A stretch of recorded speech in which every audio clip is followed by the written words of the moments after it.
Hey folks, it's Rick Wilson. Welcome back to the Enemies List podcast. As always, we bring you a person or two to put on blast. And I'm going to start today. And by the way, this week has had an embarrassment of riches for people who could be on the enemies list, who are absolutely dedicated to destroying this country.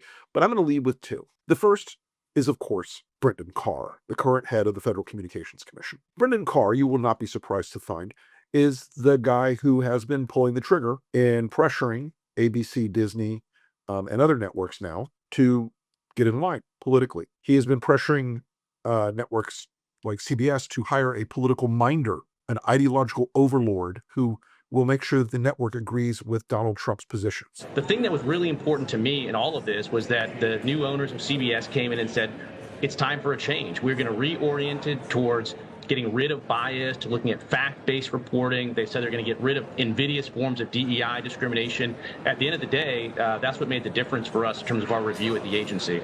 Brendan Carr is a guy who once upon a time talked a big game about free speech. And now, like many folks in the MAGA movement, free speech is for them, not for us, not for you, not for me. And I want to say this with all due respect to Brendan Carr, come and take it, motherfucker. And he will try. He will try to silence people. He will try to break people. He will try to get people thrown off the air. And it's not because the things they're doing or saying are so beyond the pale. It's because he can't, for a moment, imagine a world where he doesn't get to regulate your speech, where he doesn't get to tell comedians what the approved jokes are, where he doesn't get to tell newscasters what tone they can use when describing Donald Trump. He is a man who is the author of Project 2025 section on how to break the national media. You're surprised? In no way, I'm sure. And because of that role, it's important to pay attention to this guy.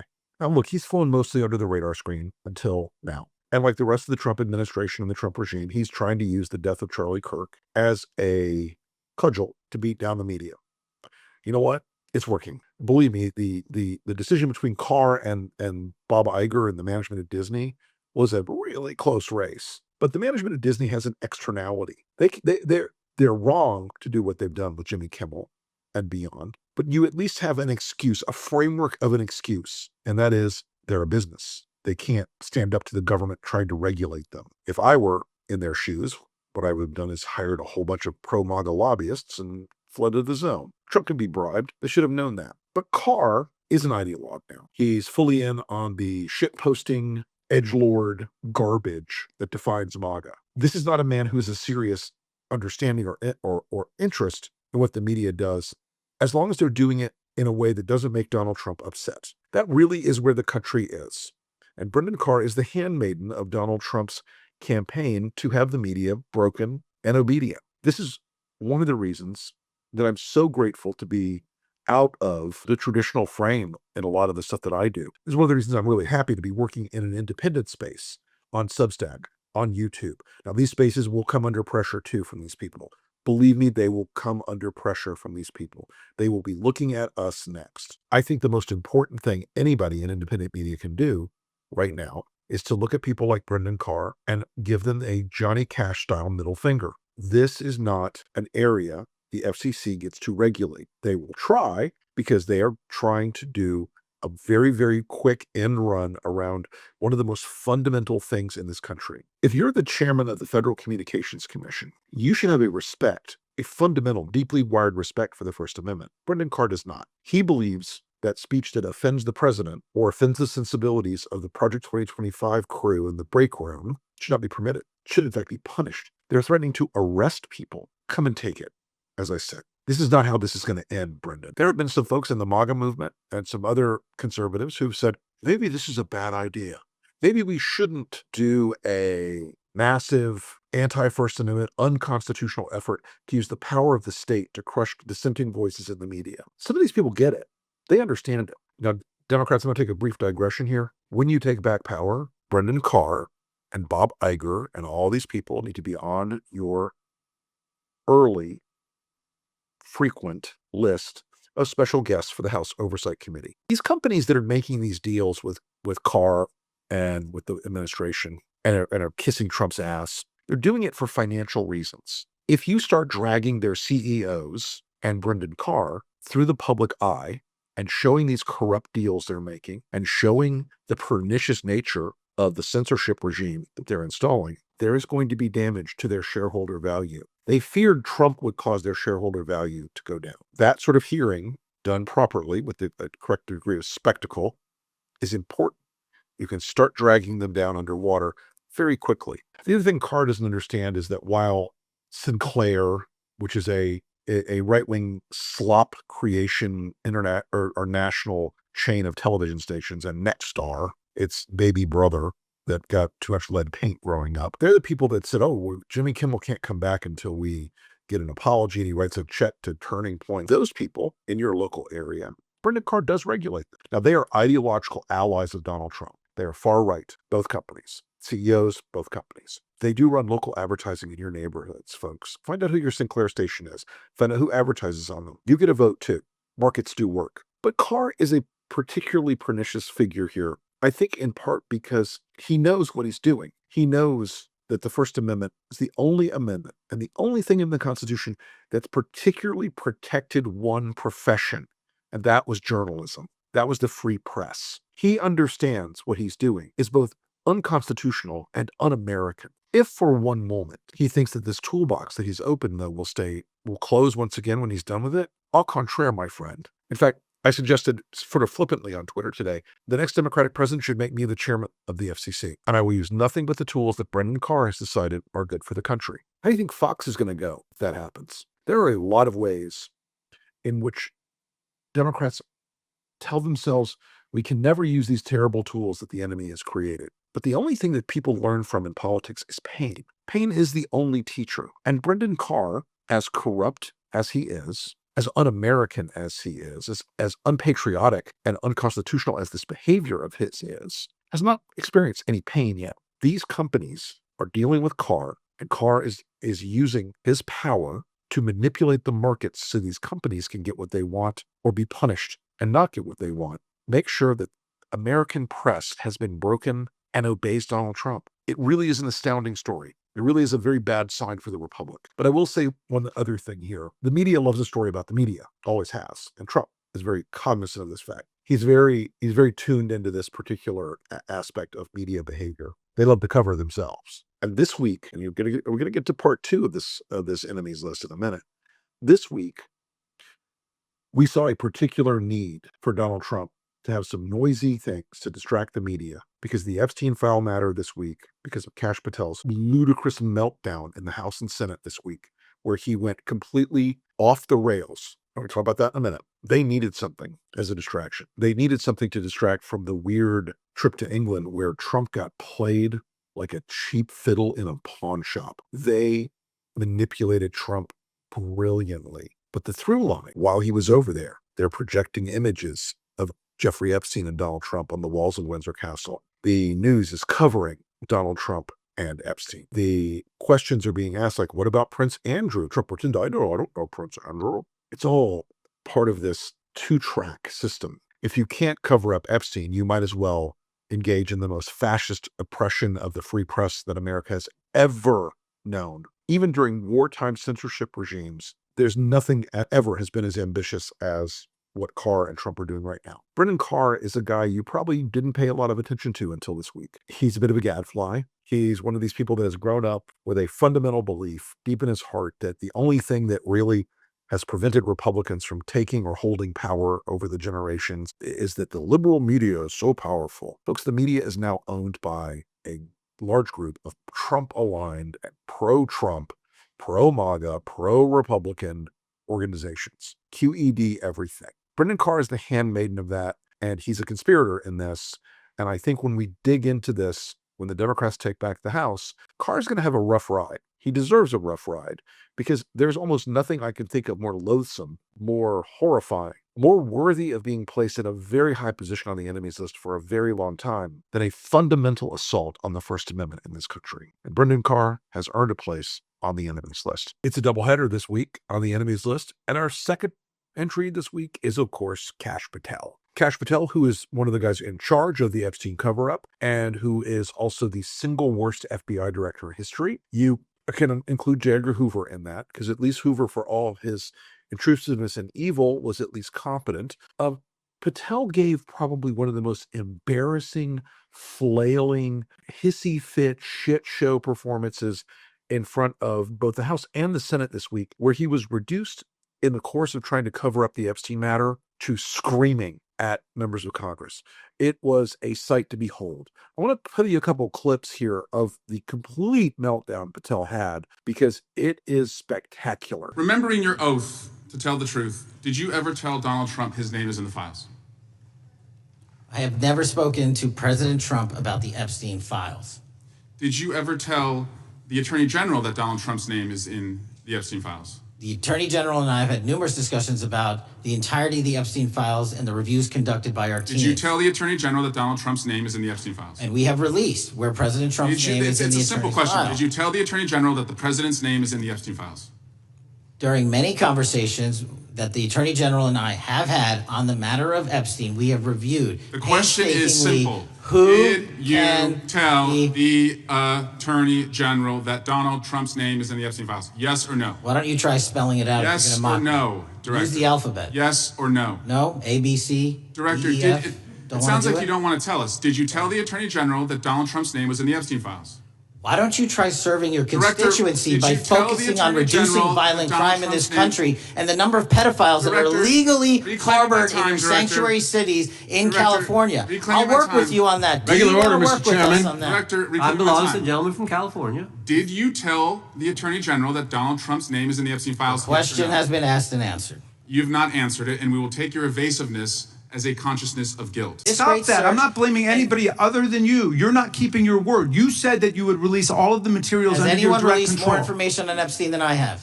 Has anyone? Much more. Did Comey? Did Ray? Much more. Did they? Excuse me. Much more has come out in the days since the American people and Congress have been demanding it, but it's coming out in dribs and drabs. Why don't you just release the entire file as you promised to do? I literally just told you there are multiple federal court orders. I'm not going to break the law to satisfy your curiosity. You didn't join us when we filed court to release the court orders. You could have. You have lawyers. You could have shown up. You didn't do that. That's a tiny fraction of the material we're talking about. That is not. It is a tiny fraction. How do you know that? Have you seen everything? All you care about is a child sex predator that was prosecuted by a prior administration, and the Obama Justice Department and the Biden Justice Department did squat. And what did President Trump do? Bring new charges courageously. And what have we done? Chairman, you said I'm the most transparent FBI director in history. 33,000 pages of information to you. I challenge you to say anything credibly to the truth.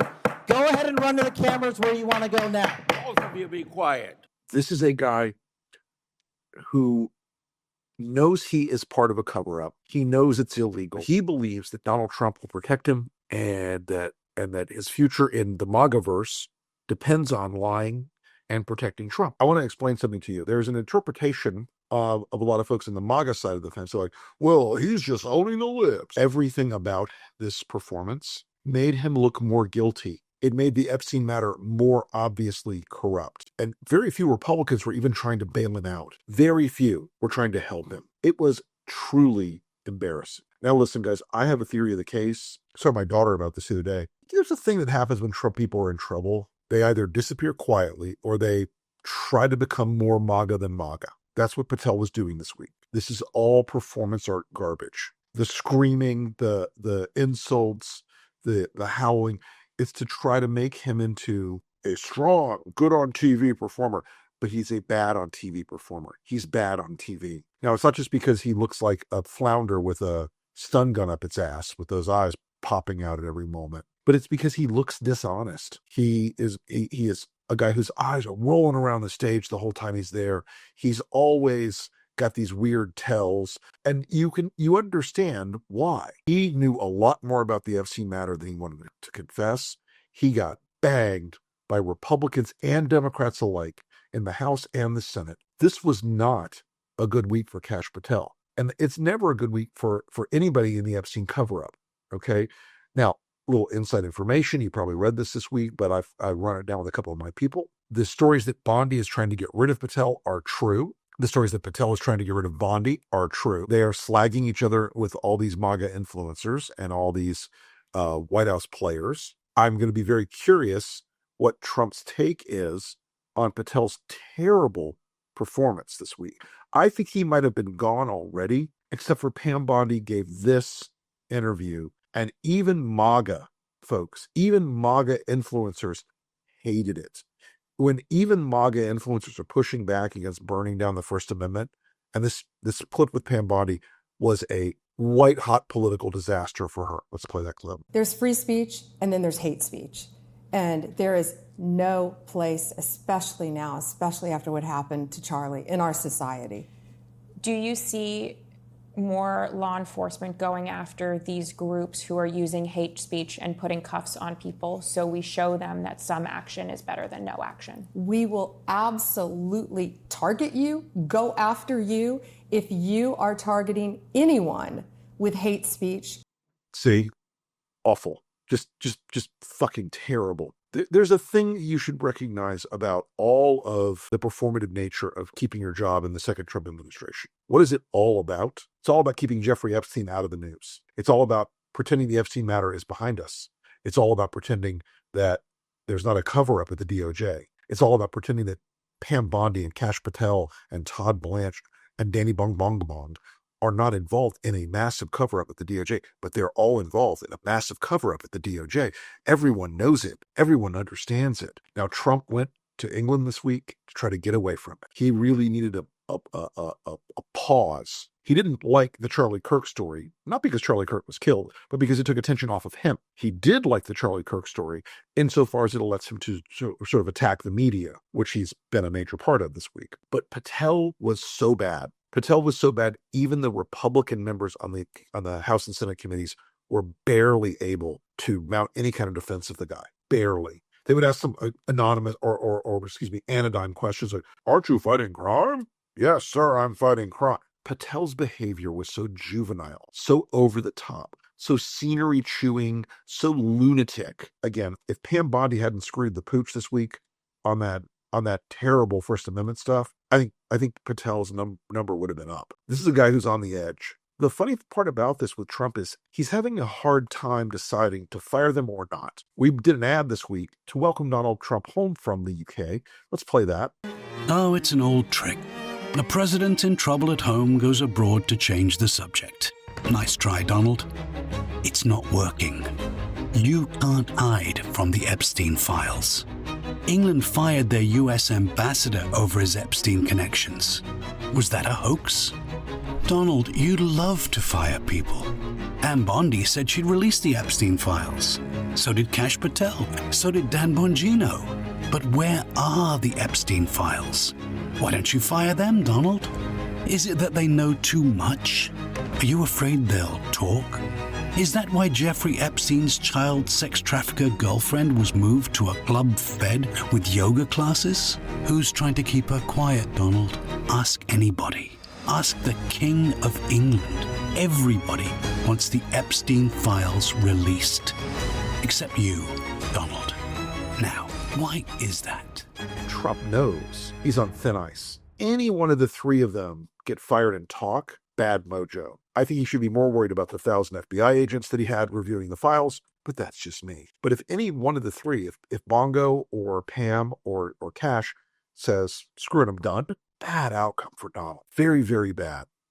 I also want to point out, and I mean this not facetiously in the slightest, I don't want to ever hear Kash Patel talk about a victim of crime again when he refuses to hear the statements of the victims of Jeffrey Epstein's trafficking, when he refused to address what Thomas Massie brought forth this week, that there are at least 20 major, well-known names, corporate, media, entertainment figures in those documents. The lie that Patel told repeatedly, he didn't traffic them to anybody, it was just himself, was an obvious lie. But it's a dangerous lie for him now, because there is one vote that separates subpoenaing those files in the House. I don't think he helped at all this week. I think Patel put Trump in danger this week. He is, of course, on the enemies list for a host of reasons. He is a liar. He is utterly corrupt. He is Trump's errand boy when it comes to purging the FBI of talent. He is, and I mean this even in this day and age, he's fundamentally a disrespectful little shitbird. I don't care that it's the year 2025 and all the norms are in the rearview mirror. When you're sitting before the United States Senate, and when you're sitting before the United States House of Representatives, you are obliged